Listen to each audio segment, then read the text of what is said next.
गाठ असो कोणतीही, नका करू दुर्लक्ष. करा उपचार आधी, नाहीतर व्हाल कॅन्सरचे भक्ष. SSPM lifetime hospital Padve Sindhudurg. SSPM cancer centre. Mahatma Phule योजनेअंतर्गत कर्करोग तपासणी आणि उपचार पूर्णपणे मोफत. संपर्क 74 990 49 561 आणि 74 996 91 705. SSPM lifetime hospital Padve. SSPM cancer centre. तुळजाभवानीच्या चरणी भाविकांनी वाहिलेल्या सोन्याच्या वस्तू वितळवण्यास विरोध केला जात आहे. यापूर्वी 2001 ते 2005 या दरम्यान तुळजाभवानी मंदिरातील सोने वितळवण्यास आलं होतं. राजा महाराजांनी देवीला अर्पण केलेले ऐतिहासिक पुरातन नाणी, खडाव जोड माणिक गायब झाले होते. हे प्रकरण न्यायप्रविष्ट आहे. सोने चांदी वितळवण्याच्या प्रक्रियेत संबंधित दोषींचा अपार दडवण्याचा प्रकार होण्याची शक्यता नाकारता येत नाही. त्यामुळे हे प्रकरण न्यायप्रविष्ट असेपर्यंत दान आलेले सोने चांदी वितळवण्यास विरोध पुजारी मंडळाचे माजी अध्यक्ष किशोर गांगणे यांनी उस्मानाबाद जिल्हाधिकारी यांच्याकडे निवेदनाद्वारे केला आहे. महाराष्ट्राची कुलस्वामिनी आई तुळजाभवानी देवीच्या तिजोरीतील सोन्या चांदीची गेल्या 2 दिवसांपासून मोजदाद सुरू आहे. तब्बल 15 वर्षांनंतर ही तिजोरी उघडण्यात आली आहे. ही मोजदाद सुरू असताना आई तुळजाभवानीला भक्तांनी 207 किलो सोन्याचं दान दिल्याचं समोर आलं आहे.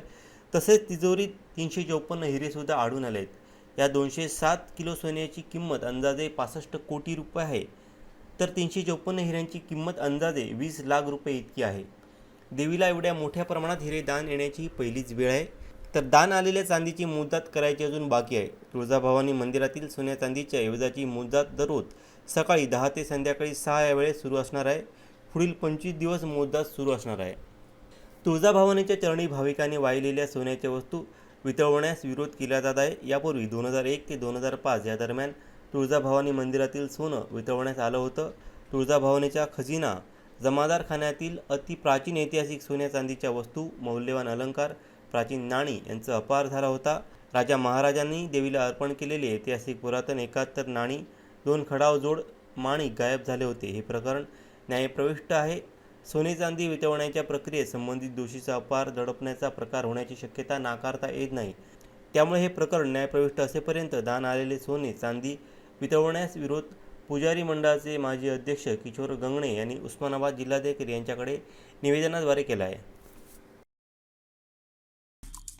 आमचे दिवसभरातले सर्व अपडेट्स, ताज्या घडामोडी आणि थेट लाईव्ह पाहण्यासाठी सबस्क्राईब करा, लाईक करा कोकणचं नंबर 1 महा चॅनल कोकण 7 लाईव्हचं YouTube चॅनल.